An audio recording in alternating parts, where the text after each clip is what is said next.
সামনে যেহেতু ঈদ চলে এসেছে সেহেতু আজকে নিয়ে আসলাম ঈদ স্পেশাল আমরা যে নর্মাল সেমাইটা খাই মজাদার স্বাদে সেই নর্মাল সেমাইটা। আসসালামু আলাইকুম আমার কলিজার ভাই ও বোনেরা, তোমরা সবাই কেমন আছো? আল্লাহর রহমতে আমি অনেক ভালো আছি। আবার চলে আসলাম মৌলাগের নতুন একটা ভিডিওতে, নতুন একটা রেসিপির সাথে। আজকে শেয়ার করব নর্মাল সেমাই মজাদার স্বাদে কিভাবে রান্না করা যায়। এজন্যই আমি প্রথমে নিয়ে নিয়েছি সেমাই, সাথে নিয়ে নিলাম কিশমিশ, আরও নিয়ে নিলাম কাঠবাদাম, চীনাবাদাম। এবার এগুলোকে সাইডে রেখে আমি চলে যাব দুধটা প্রথমেই জাল করতে। দুধটা আমি চুলায় আগে থেকেই বসিয়ে দিয়েছিলাম, দুধটাকে একটু ঘন করে নিয়েছি। এরপরে আরও একটু 2-3 বার জাল করে বলক 2-1 বার উঠিয়ে আমি দুধটাকে নামিয়ে নেব। দেখতেই পাচ্ছেন দুধটা কিন্তু অনেকটা ঘন হয়ে গেছে। তারপরে আবারও জাল করে নিলাম, কয়েকবার জাল করে আবার দুধটাকে আমি সাইডে নামিয়ে রেখে দিচ্ছি।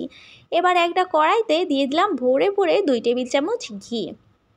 ঘিটা দেওয়ার জন্য কিন্তু এই সেমাইয়ের টেস্টটা একেবারে অসাধারণ লাগবে। ঘিয়ের ভিতর দিয়ে দিলাম কাঠবাদাম, চীনাবাদাম আর সাথে কিশমিশ। কিশমিশটা যখন ফুলে উঠবে তখনই কিন্তু বোঝা যাবে আমাদের পুরো ভাজাভাজি কমপ্লিট। এটা যখন ভাজাভাজি হয়ে যাবে, এটা কিন্তু পুড়িয়ে ফেলা যাবে না, জাস্ট ভেজে নিয়ে এগুলোকে আমি এটাকে নামিয়ে রাখতেছি। সেখানে আরও 1 টেবিল চামচ ঘি দিয়ে দিলাম। সেখানে এবার সেমাইটা দিয়ে দিব। সেমাইটা দিয়ে খুব ভালো করে ভেজে নেব। সেমাইটাকে কিন্তু লাল লাল করে ভাজতে হবে, সেমাইটা লাল লাল করে ভেজে নিতে হবে, তাহলে কিন্তু দারুণ টেস্ট হয়। এবার এখানে আমি দিয়ে দেব 2টা এলাচ ফাটিয়ে নিয়েছি। 2টা এলাচ দিয়ে খুব ভালো করে নাড়াচাড়া করে একেবারে লাল লাল করে ভেজে নিচ্ছি।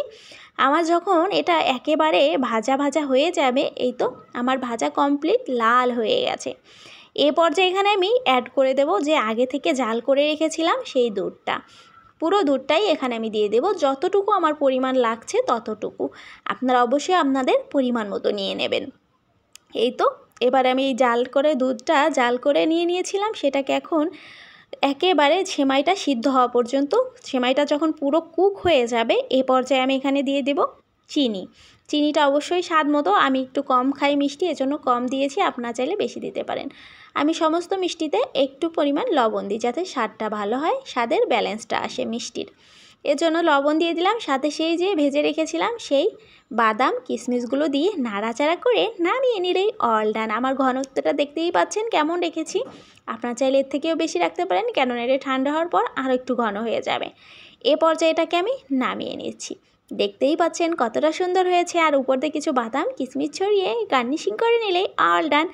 অবশ্যইভাবে এই সেমাইটা ট্রাই করে দেখবেন। এই সেমাইটা খেতে কিন্তু জাস্ট অসাধারণ হয়, আর ঘিয়ের একটা অসাধারণ ফ্লেভারের জন্য এর টেস্টটা আরও বাড়িয়ে দেয়। অবশ্যই আপনারা এইভাবে ট্রাই করবেন। আজ এ পর্যন্ত। আমার ভিডিওগুলো যদি ভালো লেগে থাকে অবশ্যই লাইক কমেন্ট শেয়ার করে অন্যকে দেখার সুযোগ করে দেবেন। আজ এ পর্যন্তই। আল্লাহ হাফিজ, আসসালামু আলাইকুম।